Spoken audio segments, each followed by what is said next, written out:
Did you know ukuthi iSouth Africa ayiqala ukuba nama-commission ngoMadlanga noZondo? Kudala ama-commission abakhona la eSouth Africa. Uzokhumbula nje i-commission yokuqala ukuthi kwakuyi-TRC. I-TRC ke ngike ngakhuluma ngayo kwividiyo yami endlule ukuthi umsebenzi wayo yayikhona just ukuthi i-bridge i-balance between abantu abamhlophe nabantu abamnyama, nokuthi abantu abamnyama bekwazi ukuthola uxolo from izinto ezazenzeka. Uyabona nje, I remember there's a guy called Eugene de Kock, we-Vac Plus. Wabulala abantu abaningi kakhulu, so i-Commission of Inquiry okwakuthiwa i-TRC yayizama ukuthola information ukuthi kwenzakalani, abantu bangcwatshelwaphi ababebanjwe ilamaphoyisa. And i-commission esibini elandelayo yayibizwa ukuthi i-Farlam Commission of Inquiry. Uzokhumbula ukuthi 2012 kwalimala abantu abaningi eMarikana, and so uPresident Zuma weza ne-commission ukuthi kubhekwe lama mine workers awu-34 ashona eMarikana ukuthi ngubani owayesephutheni. So ekubhekeni kwabo bathola ukuthi okokuqala there was a mistake indlela amaphoyisa aplana ngayo ukudila nala protest. 2, kwabonakala i-findings zayo, mos uyazi ukuthi i-commission ekugcineni iza ne-report to president. So i-report okwesibili yathi amaphoyisa asebenzisa i-excessive force, that means adubula, alimaza abantu, and nokuthi i-operation was very poor, indlela abareacta ngayo nje amaphoyisa yayipoor kakhulu. So i-results zayo yonke lento zalethishela ekutheni ama-families mawabe compensated athole imali because kwalimala i-family members, and nama-policies, imithetho eguide amaphoyisa ukuthi a-reacta njani uma kunetoyitoyi enjengeyaseMarikana abe saya-reviewa, ashintshwa la kwakushintshwa khona because of indlela a-reacta ngayo amaphoyisa. And enye commission yona yaqala nayo 2011 to 2016. Into yayifocuse kuyo kakhulu ke yayifocuse kule deal ekwakuthiwa i-arms deal. Ngiyakhumbula le deal yama-weapons ekwatholakala ukuthi ngazothi kwaba khona i-corruption ekutheni kuthengwe iy'bhamu ney'moto, yonke leya nto leyana. So bathi-ke le commission yona yahluleka ukuthi, angazi ukuthi yahluleka, but ayizange ikwazi ukuthola ukuthi bukhona nobufakazi bokuthi i-corruption ikhona. But most of ama-officials e-government aclearisha kwathiwa there's nothing wrong abayenzile.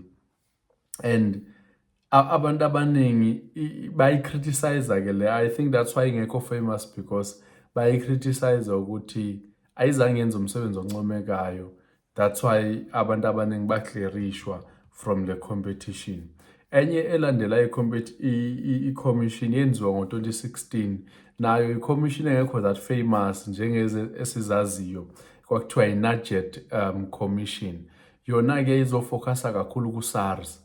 I-terms of reference yayo kwaku-SARS because kwabonakala ukuthi yena yenziwe uRamaphosa, kwabonakala ukuthi uSARS uweak kakhulu, and ngazi ukuthi ikhona indlela yokuphatha uSARS engekho right because uSARS wayenga-collect imali enough. That means there were so many people ababengabhadali intela kodwa imali khona. So i-findings zayo yona was that uSARS weak kakhulu, and so they had to remove uTom Moyane, yeah, it was uTom, not Mtoyane, uTom Moyane wa-remove from the commission because kwabonakala ukuthi uye ongenza umsebenzi all-right. So kwafakwa u-Edward, angazi u-Edward bana angikwazi ngokulifunda legama, so kwafakwa yona. Then from 2018, after yona leyo commission, kwaphinde kwangena i-commission ekuthiwa Imphathi Commission, i-PIC. Yona-ke yayizo-investigator kakhulu imali i-pension fund yabasebenzi bakahulumeni, and kwatholakala ukuthi indlela imali ephathwa ngayo yabasebenzi bakahulumeni ayikho right, and futhi there was a weak oversight kuyo yonke lento ababeyenza. So ba-recommenda ukuthi makube khona i-policies ezintsha ezizogada imali yabasebenzi bakahulumeni uma beqeda ukusebenza. Then nge-2018 kwangena i-commission eyifamous kakhulu ekwakuthiwa iZondo Commission, elinye igama kwakuthiwa i-State Capture Commission. Yona-ke yayiphethe uZondo and waye-investigator kakhulu i-Gupta family kakhulu, because ngazothi i-state capture sekwakuthiwa size nabo, and yayifaka ama-department amaningi kakhulu-ke. And i-findings zabo is that ba-realize ukuthi ama-departments amaningi kakhulu, into eyayibhalwa uZondo le after enze zonke eza investigation, bathola ukuthi ama-departments amaningi kakhulu ayesethathwe ama-Gupta, aye-captured by ama-Gupta. And i-South Africa, number 2, i-South Africa yaluza ama-billions amaningi kakhulu ngenxa yale state capture. And kwabonakala futhi number 3 ukuthi abantu abaningi babe-implicated pha, and abantu abaningi were aware ukuthi there was something eyenzakalayo. So and this is the largest commission eSouth Africa, the largest. Ayikho i-commission eyakaba nkulu njengakaZondo, because kwabizwa ama-witness more than 300. So you can imagine abantu bangakanani, and over 1,400 abantu amagama abo amentionwa, kwahamba kodliwa iy'mpahla zabanye, abanye baluza imisebenzi, yonke lento le. And so far it was the most expensive commission in South Africa, because yacosta 1 billion iyonke. So that's why abanye abantu bethi uRamaphosa akakwazi ukuthi athi imali ayikho for iMadlanga Commission, because imali ibikhona i-1 billion wonke for uZondo nje alone.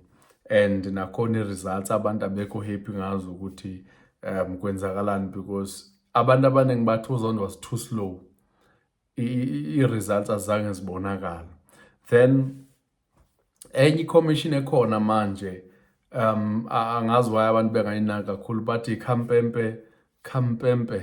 Khampepe Commission. Yona-ke izofocusa kuma-TRC cases. Yakhumbula mos ukuthi ngeke ngenze i-video about i-TRC.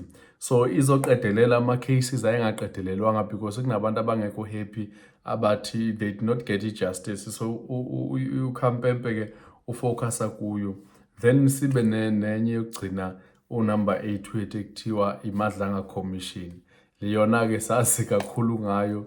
I'm not going to explain a lot because isaqhubeka, so akabi khona i-findings ezibhaliwe for abantu abaningi. But kuzo zonke esengizibalile, masibheka nje i-successes kwezi eziregadwa as i-success, eyokuqala i-TRC, kulandele le i-Nugent Commission le yayifocuse ku-SARS, zizwe ezingathi zidla kakhulu. Then engakavotelwa-ke lezi eziyi-2 ezisaqhubeka. So I thought kumele niyazi nje information ukuthi kudala ama-commissions besinawo. That's why abantu abaningi baba nokugive up uma bezwa uPresident Ramaphosa ethi uzo-create a new what you call commission, because they thought ukuthi ama-commissions dala sinawo awasebenzi. Umzekelo le Seriti Commission yaba ne-findings, maqeda icourt yazibeka eceleni zonke eza findings, because kwakunezinto ezingenziwanga kahle ngomthetho. So that's why noMadlanga kubalulekile ukuthi iMadlanga yenze izinto ngokomthetho, so that zingathi maziye ecourt ife ichitheke zonke after isikhathi esingaka kwenziwa ama-investigation nani. That's why it's very important makubizwa abantu beze ngaphambili bekwazi ukuchaza, kube khona i-oral evidence, kube khona ama-affidavit, kube khona ama-witnesses, so that kukwazi ukuthi into ingafiki ichitheke ecourt uma sekumele kutestwe yonke lento le. Because sizokhumbula ukuthi iMadlanga Commission is not a court. Instead, it's just umachine nje ukugatherish evidence. Then i-evidence mayisina enough because iphethwe ama-judge lento, abantu abazomthetho, izobe siye court. So we don't want ukuthi sithi sise-court-ke manje uthole ukuthi imithetho iyakhabana, le judge lithola lokhu, leli ngapha lithola lokhu. Mabathole into eyi-one because bonke ba-interpret umthetho ngendlela eyi-one. Remember, umthetho awunamehlo. Bafethu ngicela ngifollowishe ku-YouTube. Please, i-channel yami yiyo lona legama lami. Angiyenzeli-ke le content yami ukuthi ngithole imali or ngithola ama-sponsor.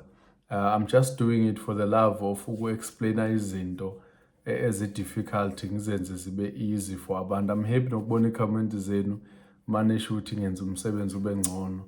Ngingajabula ukuthi ningifollowishe naku-YouTube. Ku-Facebook singisa-restrictiwe, bengiphusha kahle naku-Facebook, but u-Facebook usangiblockile kancane.